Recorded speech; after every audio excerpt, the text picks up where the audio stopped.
Ele é botafoguense, mas tem um gabinete formado por comercialinos. Ele é Renato Zucolotto. Bom dia. Como é que é isso? Bom dia aos telespectadores da TV Câmara. É um prazer eu estar aqui podendo prestar serviços da minha vida pública, do trabalho que eu venho desenvolvendo na Câmara. Pois é, Serginho, eu montei um gabinete eminentemente técnico, mas a única pergunta que eu não fiz foi para que time que você torce, né? Então eu que tenho uma família tradicionalmente botafoguense, tenho um gabinete eminentemente comercialino. Mas isso é saudável. A gente, evidentemente, que tem as brincadeiras, tem as, né? Eu acho que o que vale a pena no esporte é realmente essa questão saudável. E como tudo hoje, né, a gente vive um momento de polarização muito grande, seja na política, seja na religião, seja no dia a dia, às vezes as pessoas não entendem, né? Às vezes a gente faz alguma brincadeira e vem um já e pula com os dois pés no peito, né? Verdade. Mas pelo menos dentro da minha casa, do meu gabinete, a gente leva isso numa boa e é muito gostoso esse tipo de brincadeira, né? Botafoguense e comercialino.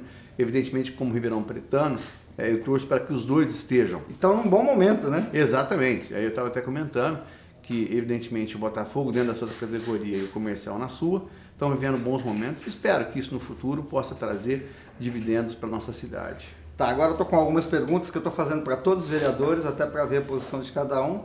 A primeira é, cadê a AME? Ou AME, né? Todo mundo está esperando, porque houve uma promessa.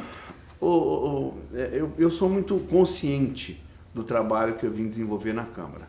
E a partir do momento que eu me elegi, eu não tenho preocupação em ser situação ou oposição. Eu acho que eu faço parte de uma nova geração de políticos que precisa mudar essas promessas de campanha. Hoje a gente vive uma época de campanha eleitoral. Sim. E a gente, de novo, Sérgio, a gente assiste aquelas mesmas promessas. E promessas que a gente sabe que não vão resultar em benefícios concretos para a população. Sim. Tanto assim, eu fui ver as propagandas eleitorais e o atual prefeito, Duarte Nogueira, com o qual eu tenho uma excelente relação, prometeu que traria as AMEs porque ele era amigo pessoal do governador. Sim. Então nós temos cobrado. Houve um movimento para se instalar a AME no BDS Central. Eu particularmente fui contrário, e fui contrário por um aspecto, Sérgio. Eu acho que está na hora do político empenhar, cumprir a sua palavra. Ou seja, se ele na campanha eleitoral tivesse dito, olha, eu estou estudando e penso em tirar o BDS Central e colocar a AME lá. Sabe? E se a população avaliasse ou avalizasse nas urnas essa promessa, eu votaria sem nenhum constrangimento, Sérgio. Agora, teria sido algo porque claro, teria né? sido avalizado nas urnas. Sim. Né? Quando ele disse que ele iria criar a Controladoria Geral do Município e ele mandou para a Câmara, da maneira como ele mandou, eu aprovei. A Câmara fez algumas adaptações, algumas modificações que desnaturou o projeto. Então, em relação ao AME, eu tenho cobrado aquilo que foi sustentado na campanha eleitoral.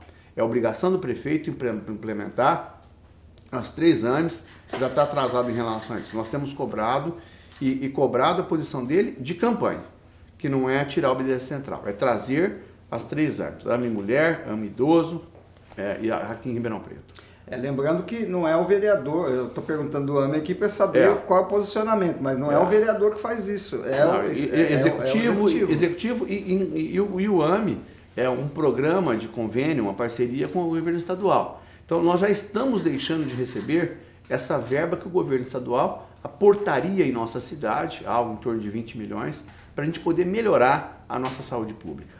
Tá bom, por falar em saúde pública, então por que a saúde pública, a saúde de Ribeirão Preto, embora tenha servidores fantásticos, a gente sabe que eles se matam para trabalhar aí, por que ela está tão ruim, tão travada? Sérgio, nós temos um aparato da prestação de serviço público, especialmente na saúde, é muito complicado.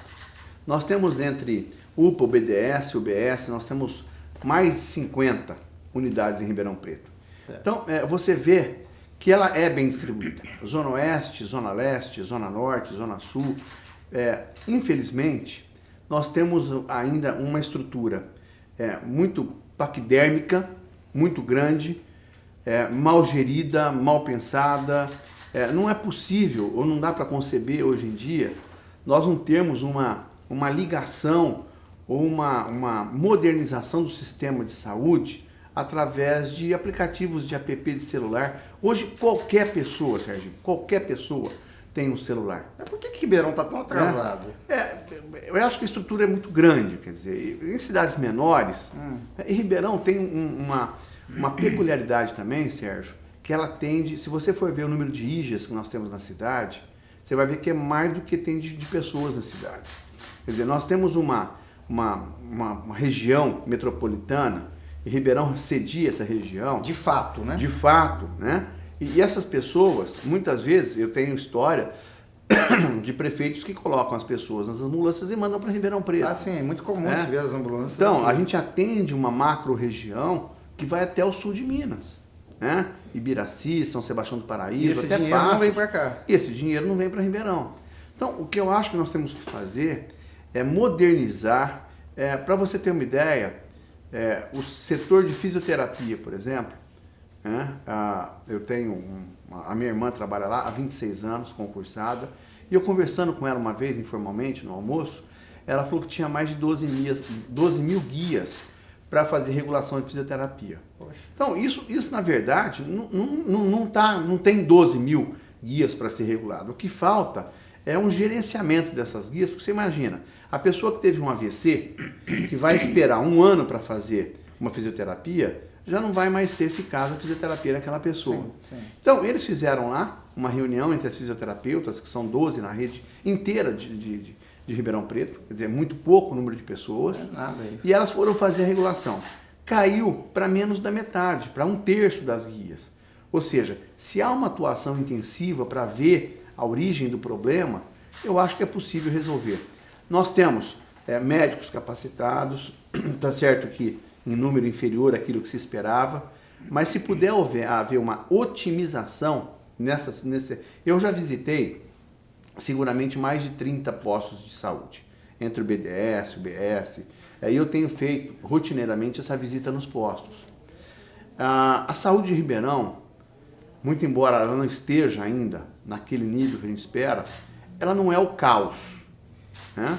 Ou seja, existe fila de espera, existe problemas pontuais com relação a especialidades. Esses dias eu atendi um munícipe que ele queria fazer uma colonoscopia, ele não podia fazer. Então, são alguns exames, Sérgio, que a pessoa não pode esperar. Sim. Então, a gente precisa ter um atendimento primário eficaz, um atendimento secundário eficaz e ter um nível de exame laboratorial, quer dizer, as pessoas vêm, às vezes, no meu gabinete com um pedido de exame que você vai esperar 2, 3 meses. Não pode acontecer isso, Sérgio. Não pode acontecer. O vereador, sabe o que eu acho interessante? Porque conversando com os senhores vereadores aqui, e agora contigo, me parece que vocês têm muito claro o que a princípio está acontecendo. O secretário de saúde, eles não reúnem com vocês para ouvir vocês, porque eu acho que vocês poderiam colaborar muito, porque eu não sei, alguma coisa tem que ser feita. Olha, eu tive já algumas vezes com o Sandro Scarpellini, e a gente pode dizer que ele é uma pessoa altamente preparada. Sim, ninguém está Como profissional, ele é da administração pública, funcionário de carreira, médico de carreira, mas eu falo que essa estrutura, né, ela é muito grande. Ninguém está ela precisa ser exatamente. Estamos dizendo a respeito. Eu falo assim, Sérgio, eu acho que se a gente conseguisse, né, otimizar a estrutura que nós temos, eu não falo nem em aumentar, porque se você precisar aumentar a estrutura que nós temos, isso decorre de orçamento, o orçamento é finito, a gente sabe que não tem orçamento para tudo. Sim. Né? Saúde é o tipo de investimento que quanto mais você faz, Sérgio, mais dinheiro vai precisar, Claro. Entendeu? E a gente gasta um absurdo de dinheiro aqui em Ribeirão Preto. Ribeirão gasta mais do que devia, inclusive. Com pela lei, saúde, né? exato. Agora, o que eu acho que nós precisamos fazer efetivamente é modernizar o sistema de saúde pública de Ribeirão Preto, entendeu? Por falar nessa questão do serviço público, que tudo é muito demorado, tudo é muito complicado, existem leis que travam. Às vezes o município não entende porque que alguma coisa está demorando, o prefeito também fica preso a leis, a ações, impugnações, um monte de coisa. É o caso das UPAs, que estão praticamente prontas, mas não abre a UPA, o BDS. Lamentavelmente nós temos um Marazinho que está parado e aí virou um jogo político também, porque o prefeito mandou as organizações sociais para a Câmara, foi barrado pela CCJ na oportunidade, então ele queria fazer um sistema de terceirização da saúde lá na UPA do Marazinho, né? E a Câmara não aprovou, através da CCJ, que barrou o projeto das OCIPs no plenário, E aí virou uma guerra de forças, né? E quem perde, Serginho, é a população. É o mais pobre. Né? Então nós temos hoje a UBS do Quintino que está fechada, que fecharam com uma reforma e não está atendendo. Nós temos do Sumarezinho que também está fechada. Isso causa uma vinda das pessoas para o BDS Central, e aí ela não está programada para atender aquele fluxo de pessoas, e aí é uma escala em dominó, quer dizer, cai a primeira peça, vai a segunda, e aí fragiliza o sistema como um todo. Eu acho que nós precisamos fazer é parar, é pensar e modernizar a estrutura, como eu te disse. Não é possível a gente não poder conceber um sistema de marcação de consulta, né, por app, por aplicativo de celular, em que a gente possa otimizar a estrutura que nós temos. Como o senhor disse, todo mundo hoje tem um celular. Todo mundo, Sérgio. Tirando as pessoas mais idosas, que talvez tenham dificuldade, hoje todo mundo tem um celular. Hoje não é a gente falar, não é utopia falar que a gente pode gerenciar o sistema de saúde de uma cidade através de aplicativo de celular. É isso aí. Bom, e a 9 de julho? Eu até vi no seu Facebook o senhor dando uma dica sobre a Avenida Paulista e tal. Uma coisa é certa, todo mundo está pedindo porque seja resolvido. Como eu não sei, mas a sua posição... Ô Sérgio, a população, ela está... E como eu falei para você na abertura do programa, que a gente vive uma polarização grande, né, nessas questões todas, em todo segmento da sociedade a gente vive isso. Há pouco tempo atrás, nós conseguimos revitalizar a Praça da Bicicleta e houve um grande evento lá e eu fui contra a realização desse evento. Nada contra a natureza do evento que ia ser feito lá, de maneira nenhuma. Eu sou contra, Serginho, você fazer grandes eventos em praças públicas que não tem estrutura para receber aquele evento. Sim. Por exemplo, também acho inadequado nós fazermos um evento no Mosteiro de São Bento, por uma série de problemas que nós temos. Né? Lá é uma reserva natural, lá tem os animais, tem os gatos, tem os cachorros, tem o bosque próximo, que são animais silvestres. Não tem estrutura de banheiro, quer dizer. Então, quando eu falei Praça da Bicicleta, leia-se, toda praça de Ribeirão Preto, ou todo lugar, espaço público, que não tenha estrutura para receber um fluxo de pessoas do porte que estava sendo feito lá. Então, independentemente do evento, por exemplo, o Carnaval, o Bloco Califórnia, nós temos que ter espaços públicos revitalizados em Ribeirão para receber esse número de pessoas. Hoje a gente assiste, lamentavelmente, a FEAPAM, ela está abandonada. Pois é, eu ia falar isso. Está abandonada.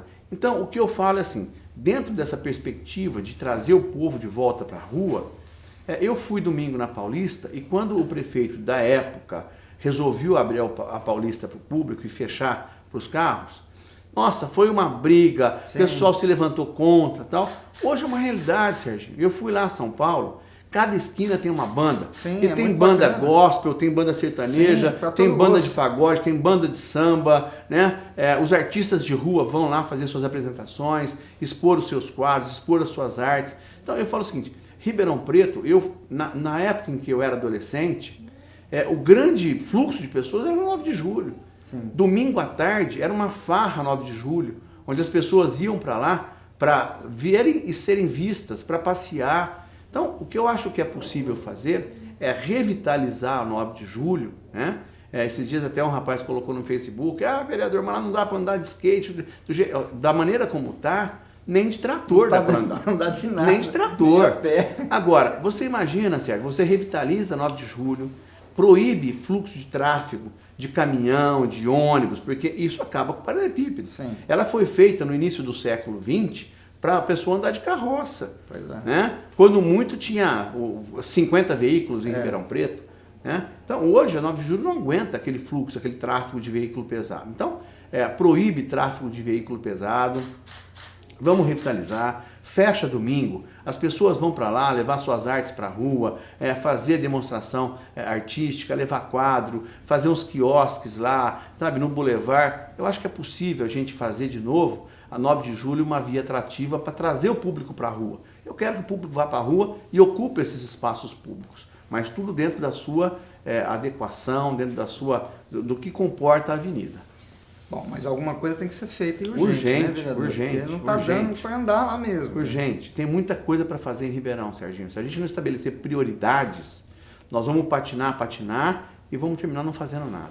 Por falar em muita coisa para fazer em Ribeirão, o DAEP anunciou aí que vai trocar não sei quantos mil hidrômetros. Acha que essa é a prioridade com tanto vazamento em ruas? Ô Sérgio, eu tenho acompanhado de perto isso. Eu conheço pessoas que têm empresas que são reconhecidamente, que prestam serviço profissional nessa área. Conversei com essas pessoas, tenho conversado com o Afonso e o DAERP precisa, é como a gente fala, o mesmo problema da saúde. Há pessoas competentes, há pessoas envolvidas e que têm o compromisso com a autarquia, com o Departamento de Águas e Esgoto de Ribeirão Preto.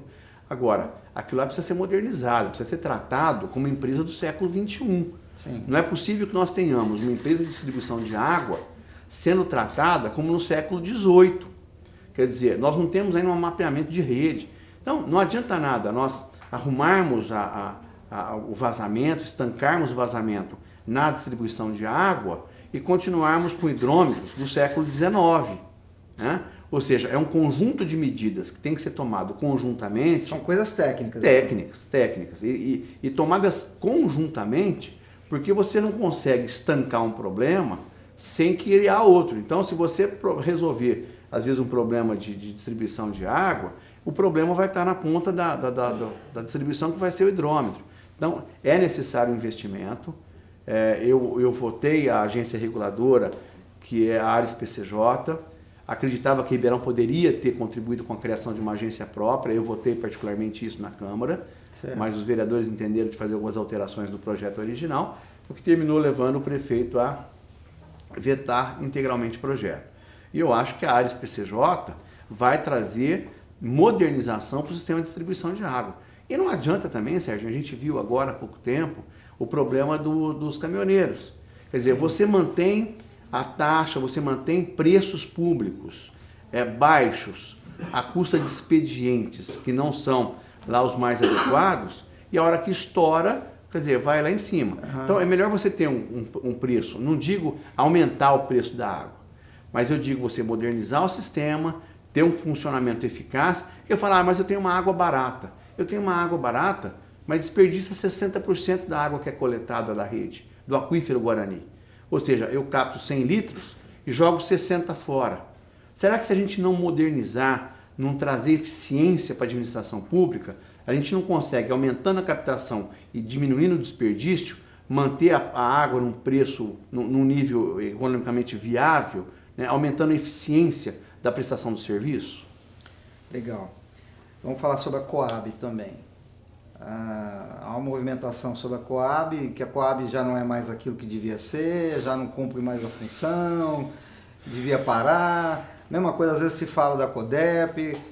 Como o senhor já estudou isso, o que o senhor teria a dizer? Porque a gente fica sem saber muito bem o que está acontecendo. Né? Todas essas empresas que nós temos hoje em Ribeirão, elas remontam da década de 60, 70, né, quando o prefeito Duarte Nogueira deu um choque de gestão em Ribeirão Preto. Né?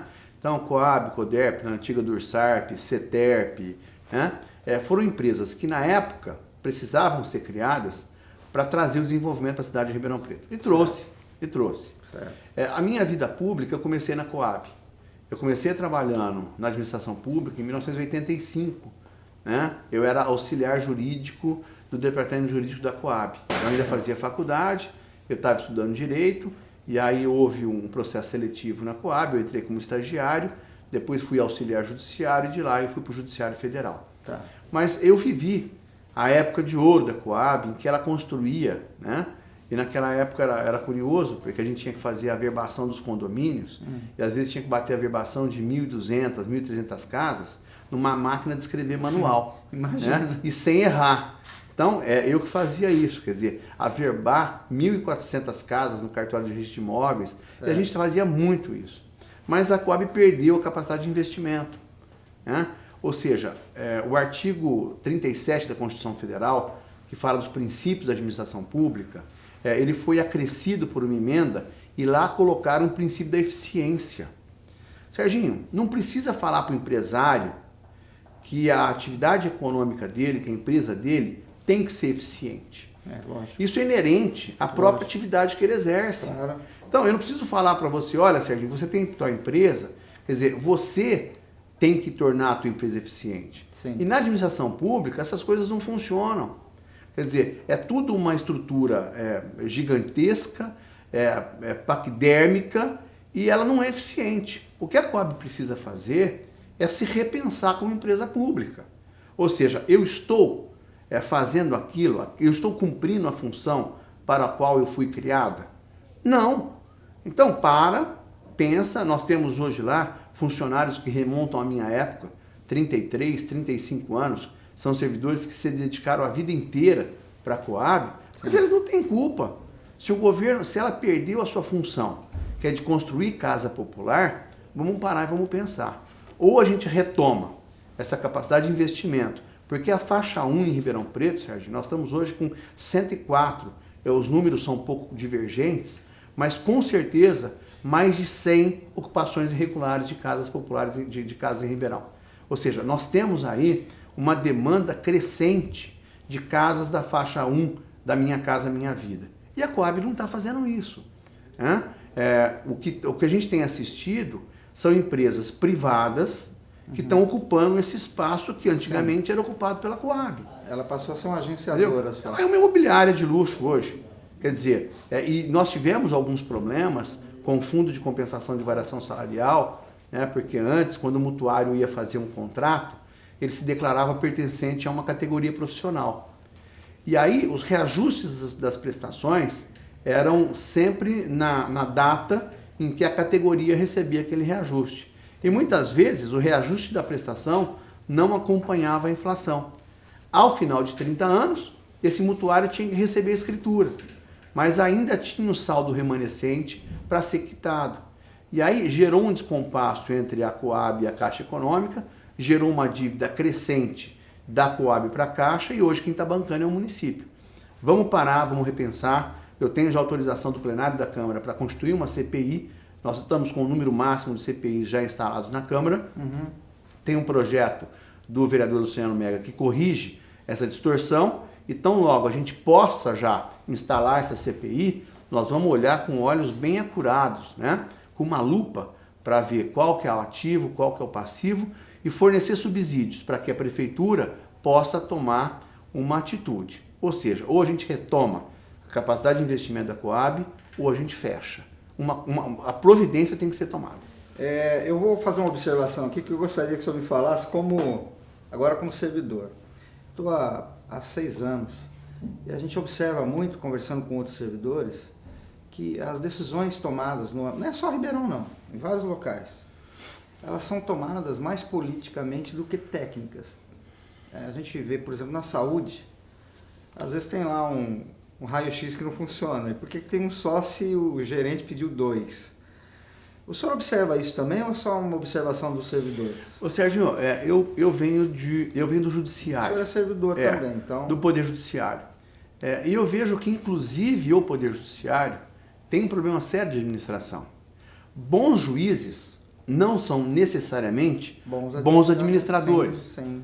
Tá? Então, eles prestaram um concurso para serem juízes, para julgarem as causas. Então, nós temos lá legislativo, o judiciário, o executivo, cada qual cumprindo com a sua função principal, né? Isso daí, Montesquieu, lá na França Antiga, falou, olha, cada um tem que fazer o seu papel. O judiciário não é um bom administrador. E muitas vezes a gente vê esse problema no próprio Poder Judiciário. E tanto mais na administração pública, o problema é ainda mais emergente, porque a cada 4 anos muda. Sim. Então, não há uma solução de continuidade. Né? Quer dizer, muitas vezes a pessoa que entra hoje não continua o serviço que aquele outro vinha fazendo só por conta de antagonismo político. Sim. Quer dizer, o que nós precisamos ter são mais pessoas de carreira, né? Eu acho que o cargo em comissão ele tem que haver, sabe? Mas ele tem que ficar limitado àqueles cargos de assessoramento direto ao prefeito.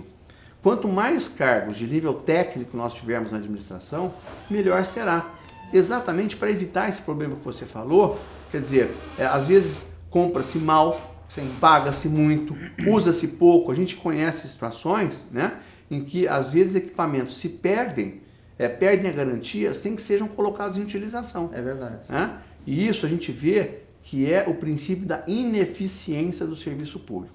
Isso, na iniciativa privada, não acontece. Sim. Porque se acontecer, o cidadão vai para a rua. Sim. E a questão que a gente fala, né, fala assim, mas o servidor público ele tem estabilidade no emprego. A estabilidade do servidor público é uma garantia constitucional para o cidadão, não para o funcionário. Porque o que acontece é que, como a gente está falando em Ribeirão Preto, mas você imagina numa cidadezinha, lá em Cabrobró do Piauí, em que o prefeito toma posse e ele olha aquele cargo público e fala, esse cargo aí eu vou dar para o meu genro. Sim. E aí ele vai lá, tira o servidor público, né, que é concursado, para dar para uma indicação política. Sim. Então isso é uma garantia que tem o cidadão de que o serviço público vai ser utilizado ou vai ser ocupado por uma pessoa que seja realmente eficiente nesse serviço. Mas todas as instituições do Brasil, elas são usadas de uma maneira inadequada. Sim. Quer dizer, aí por trás disso, o servidor público se esconde atrás de uma ineficiência.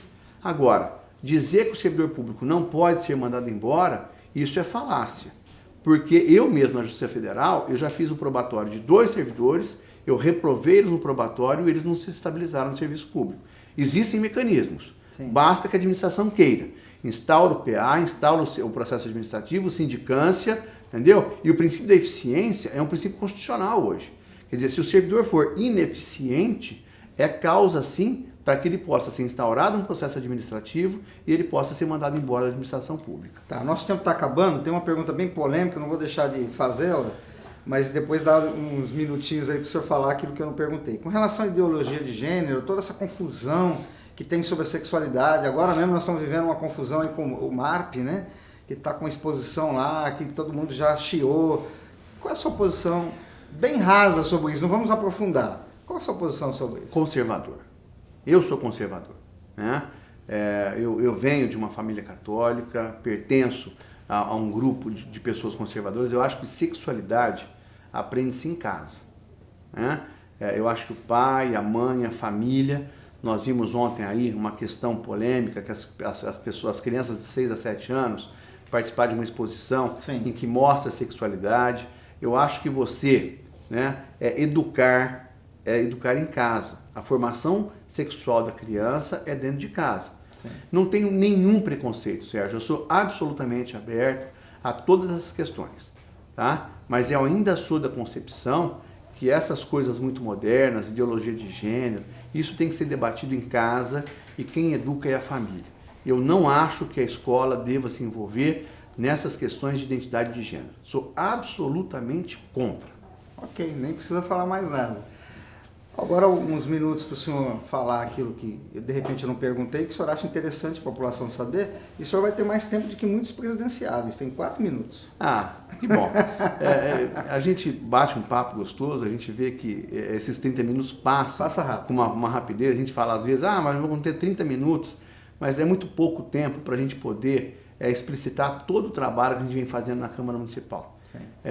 Eu sou vereador de primeiro mandato, como eu disse para você, eu procuro ser de uma nova geração de políticos, né, em que eu quero fazer diferente. Se fosse para fazer tudo aquilo que o pessoal tem feito, Serginho, eu não me proporia ser vereador em Ribeirão Preto.